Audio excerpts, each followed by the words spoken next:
ಗುಜರಾತ್ನ ಅಹಮದಾಬಾದ್ನಲ್ಲಿ ವಿಮಾನ ಪತನದ ದುರಂತ ನಡೆದಿದ್ದು ದೇಶದ ಹಲವು ಕಡೆಗಳಲ್ಲಿ ಏರ್ ಇಂಡಿಯಾ ವಿಮಾನದ ಸಮಸ್ಯೆಗಳ ಸರಣಿ ಮುಂದುವರಿತಾ ಇದೆ. ಏರ್ ಇಂಡಿಯಾದ ಮತ್ತೊಂದು ವಿಮಾನ ಹಾರಾಟ ಸ್ಥಗಿತ.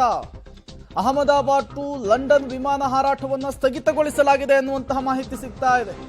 ತಾಂತ್ರಿಕ ಸಮಸ್ಯೆಯಿಂದ ಬೋಯಿಂಗ್ ವಿಮಾನ ಹಾರಾಟ ಸ್ಥಗಿತವಾಗಿದೆ. ಸುಮಾರು 200ಕ್ಕೂ ಹೆಚ್ಚು ಪ್ರಯಾಣಿಕರು ಈ ವಿಮಾನದಲ್ಲಿದ್ದರೂ ಪರದಾಟ ನಡೆಸಿದ್ರು ಅನ್ನೋದು ಗೊತ್ತಾಗ್ತಿದೆ. ಮೊನ್ನೆ ಅಷ್ಟೇ ಅಪಘಾತಕ್ಕೀಡಾಗಿತ್ತು AI-171. ಅದರ ಬದಲಿಗೆ ಈಗ AI-159 ಅಂತ ಹೇಳಿ ಹೆಸರನ್ನ ಮರುನಾಮಕರಣ ಮಾಡಲಾಗಿತ್ತು. ಬೋಯಿಂಗ್ 787 ಡ್ರೀಮ್ ಲೈನರ್ ವಿಮಾನ, ಏರ್ ಇಂಡಿಯಾದ ಮತ್ತೊಂದು ವಿಮಾನದ ಹಾರಾಟ ಸ್ಥಗಿತವಾಗಿದೆ ಅನ್ನೋದು ಗೊತ್ತಾಗ್ತಾ ಇದೆ. ವಿಮಾನದಲ್ಲಿ ತಾಂತ್ರಿಕ ಸಮಸ್ಯೆ ಕಾಣಿಸಿಕೊಂಡಿದೆ. ಹಾಗಾಗಿ ಹಾರಾಟವನ್ನ ತತ್ಕ್ಷಣಕ್ಕೆ ಸ್ಥಗಿತಗೊಳಿಸುವಂತಹ ಕೆಲಸವನ್ನ ಮಾಡಲಾಗಿದೆ. ಈ ವಿಮಾನದಲ್ಲಿ ಸುಮಾರು 200ಕ್ಕೂ ಹೆಚ್ಚು ಪ್ರಯಾಣಿಕರಿದ್ರು. ಅವರೆಲ್ಲರೂ ಕೂಡ ಪರದಾಟವನ್ನು ನಡೆಸಿದ್ದಾರೆ ಅನ್ನೋದು ಗೊತ್ತಾಗಿದೆ. ಈ ದುರಂತದ ನಂತರ ಈ ಹೆಸರನ್ನೇ ಬದಲಿಸುವಂತಹ ಕೆಲಸವನ್ನ ಏರ್ ಇಂಡಿಯಾ ಮಾಡಿತ್ತು. ಬೋಯಿಂಗ್ 787 ಡ್ರೀಮ್ ಲೈನರ್ ವಿಮಾನ ಏನಿದೆ, ಈಗ ಮತ್ತೊಂದು ವಿಮಾನ ಹಾರಾಟವನ್ನು ಸ್ಥಗಿತಗೊಳಿಸಿದೆ ಅನ್ನೋದು ಗೊತ್ತಾಗ್ತಾ ಇದೆ. ತಾಂತ್ರಿಕ ಸಮಸ್ಯೆಯಿಂದಾಗಿ ಅಹಮದಾಬಾದ್ ಟು ಲಂಡನ್ ವಿಮಾನ ಹಾರಾಟವನ್ನು ಸ್ಥಗಿತ ಮಾಡಲಾಗಿದೆ. ಯಾವುದೇ ಒಂದು ವಿಮಾನ ಟೇಕ್ ಆಫ್ ಆಗುವ ಮೊದಲು ಹಲವು ಬಾರಿ ಚೆಕ್ಕಿಂಗಿಗೆ ಒಳಗಾಗುತ್ತೆ, ಹಲವು ಬಾರಿ ತಪಾಸಣೆಗೊಳಪಡಿಸಲಾಗುತ್ತೆ.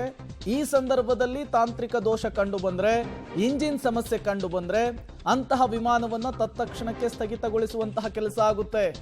ಗುಜರಾತ್ನ ಅಹಮದಾಬಾದ್ನ ವಿಮಾನ ದುರಂತದಲ್ಲಿ 270 ಜನರು ಸಾವನ್ನಪ್ಪಿದ್ರು. ಅದಾದ ಮೇಲೆ ವಿಮಾನಯಾನ ಸಚಿವಾಲಯ ಕೂಡ ಕಟ್ಟುನಿಟ್ಟಿನ ರೂಲ್ಸ್ ಅನ್ನು ಜಾರಿಗೆ ತಂದಿದೆ. ಹಾಗಾಗಿ ಈಗ ಮತ್ತೊಂದು ಏರ್ ಇಂಡಿಯಾ ವಿಮಾನ ಚೆಕ್ಕಿಂಗಿಗೆ ಒಳಪಡಿಸಿದಂತಹ ಸಂದರ್ಭದಲ್ಲಿ ತಾಂತ್ರಿಕ ಸಮಸ್ಯೆ ಕಾಣಿಸಿಕೊಂಡಂತಹ ಕಾರಣಕ್ಕೆ 200 ಜನ ಲಂಡನ್ಗೆ ಪ್ರಯಾಣವನ್ನು ಬೆಳೆಸಬೇಕಿತ್ತು. ಆ ವಿಮಾನವನ್ನು ಸ್ಥಗಿತಗೊಳಿಸಲಾಗಿದೆ.